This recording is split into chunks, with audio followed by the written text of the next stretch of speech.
friends, இன்னைக்கு நம்ம சேனல்ல மலாய் லேயர்டு கேக் எப்படி செய்யறதுன்னு பார்க்கலாம். வீட்ல இருக்க பொருள் வச்சு செஞ்சிடலாம். யார் வேணாலும் செய்யலாம். ரொம்ப டேஸ்டா சூப்பரா வரும். சின்னவங்கல இருந்து பெரியவங்க வரைக்கும் எல்லாருக்குமே ரொம்ப பிடிக்கும். எப்படி செய்யறதுன்னு பார்க்கலாம். வாங்க வீடியோக்குள்ள போலாம். மலாய் லேயர்ட் கேக் செய்யறதுக்கு ஒரு மிக்சிங் பவுல்ல 1 கப் அளவுக்கு கோதுமை மாவு ஆட் பண்ணிக்கலாம். 1 கப் மைதா மாவு ஆட் பண்ணிக்கலாம்.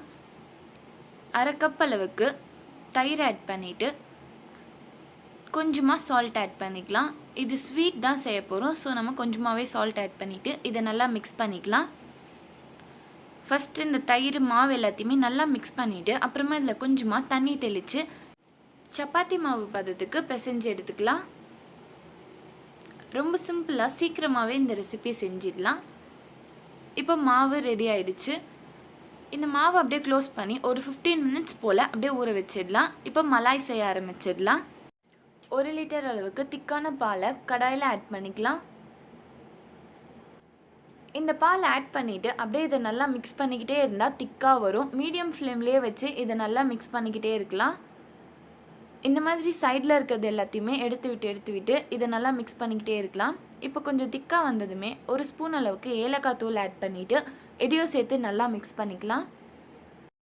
இந்த மேல இருக்க லேயர் சைடுல இருக்க லேயர் இது எல்லாத்தையுமே எடுத்து விட்டு இத நல்லா இந்த மாதிரி mix பண்ணிக்கிட்டே இருக்கலாம். 1 லிட்டர் பால் 1/2 லிட்டர் ஆனதுமே இதுல 1/2 கப் அளவுக்கு sugar ஆட் பண்ணிக்கலாம். sugar ஆட் பண்ணிட்டு இதோடனே நல்லா mix பண்ணிக்கிட்டே இருக்கலாம். அந்த லேயர் எல்லாத்தையுமே எடுத்து விட்டு இத நல்லா mix பண்ணலாம். பால் நல்லா திக்கா ஆயிடுச்சு.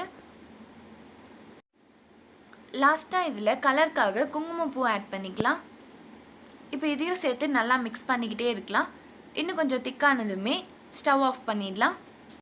நம்ம சேனல்ல subscribe பண்ணாதவங்க subscribe பண்ணிட்டு பக்கத்துல இருக்க bell icon press பண்ணிட்டு அதுல all என்ற ஆப்ஷன் கொடுத்துக்கோங்க. அப்பதான் நம்ம சேனல்ல போடுற வீடியோஸோட நோட்டிஃபிகேஷன்ஸ் எல்லாம் வரும். இப்போ திக்கா மலாய் ரெடி ஆயிடுச்சு. ஸ்டவ் ஆஃப் பண்ணிடலாம். 1/4 மணி நேரம் ஊற வச்சிருக்க இந்த மாவு எடுத்துக்கலாம். இந்த மாவுல 12 balls வர மாதிரி தனியா பிரிச்சு எடுத்து வச்சுக்கலாம். இதுல 11 பூரி செஞ்சிட்டு ஒரு பால் மட்டும் தனியா எடுத்து வச்சுக்கலாம். இப்போ இத நல்லா பூரி திரட்டற மாதிரி ரவுண்டா திரட்டிக்கலாம். பூரி மாவு ரெடி ஆயிடுச்சு. இத எடுத்து எண்ணெயில போட்டுடலாம். ஆயில் ஃபர்ஸ்டே நல்லா காய வச்சிடலாம். ஆயில் நல்லா காஞ்சதுமே இந்த பூரி எடுத்து போட்டுடலாம். இந்த மாதிரி ஒயிட்டா சாஃப்ட்டா வந்ததுமே பூரியை வெளியில எடுத்துடலாம். இந்த பூரி டார்க் கலர்ல ஆகாம இப்பவே இத வெளியில எடுத்துடலாம்.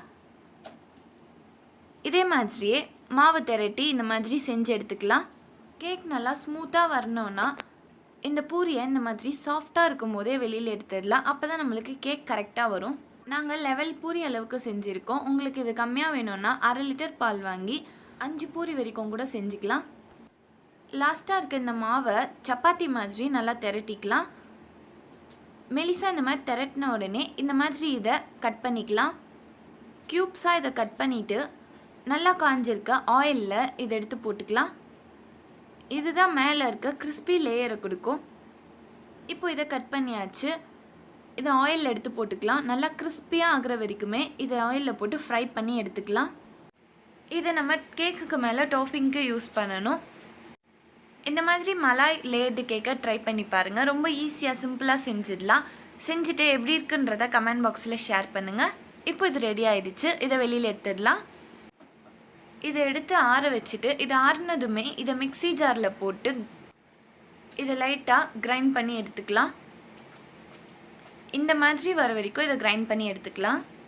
இது ரெடி ஆயிடுச்சு. பூரியும் ரெடி ஆயிடுச்சு. மலாயும் ரெடி ஆயிடுச்சு. இப்போ நம்ம கேக் செய்ய ஆரம்பிச்சிடலாம்.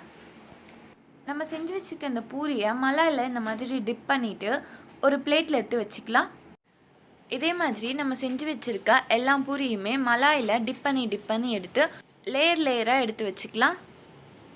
எப்போனா வீட்ல பூரி செய்யும்போது இந்த மாதிரி செஞ்சு ட்ரை பண்ணி பாருங்க. ரொம்ப டேஸ்டா சூப்பரா இருக்கும். கண்டிப்பா இந்த மாதிரி ட்ரை பண்ணி பார்த்துட்டு எப்படி இருக்குன்றத கமெண்ட் பாக்ஸ்ல ஷேர் பண்ணுங்க. இப்போ இத 1 by 1 அடுக்கியாச்சு. இப்போ இது மேல நம்ம கிரைண்ட் பண்ணி வச்சிருக்க அந்த சிப்ஸ் எடுத்து மேல சைடுல எல்லாத்துலயுமே எடுத்து போட்டுக்கலாம். மேல நல்லா கிறிஸ்பியா இருக்கும். உள்ள நல்லா சாஃப்ட்டா சூப்பரா இருக்கும். இந்த மாதிரி இது சைடுல மேல எல்லா இடத்துலயுமே போட்டுக்கலாம். இப்போ இது நல்லா டெக்கரேட் பண்ணியாச்சு. இதை கட் பண்ணி சர்வ் பண்ணிடலாம். Malai layered cake ready. மேலே நல்லா கிறிஸ்பியாக எம்மியாக, உள்ளே நல்லா பூரி சாஃப்டாக சூப்பராக இருக்கும். வாவ், சூப்பராக ரெடி ஆகிடுச்சு. சாப்பிட்றதுக்கும் ரொம்ப டேஸ்ட்டாக சூப்பராக இருக்கும். இந்த மாதிரி ட்ரை பண்ணி பார்த்துட்டு எப்படி இருக்குன்றத கமெண்ட் பாக்ஸில் ஷேர் பண்ணுங்கள். இந்த வீடியோ பிடிச்சிருந்தா லைக் பண்ணுங்கள், ஷேர் பண்ணுங்கள். நம்ம சேனலில் சப்ஸ்கிரைப் பண்ணாதவங்க சப்ஸ்கிரைப் பண்ணிவிட்டு பக்கத்தில் இருக்க பெல் ஐகான் ப்ரெஸ் பண்ணிவிட்டு அதில் ஆல் என்ற ஆப்ஷன் கொடுத்துக்கோங்க. அப்போ தான் நம்ம சேனலில் போடுற வீடியோஸோட நோட்டிஃபிகேஷன்ஸ் எல்லாம் வரும். தேங்க்ஸ் ஃபார் வாட்சிங்.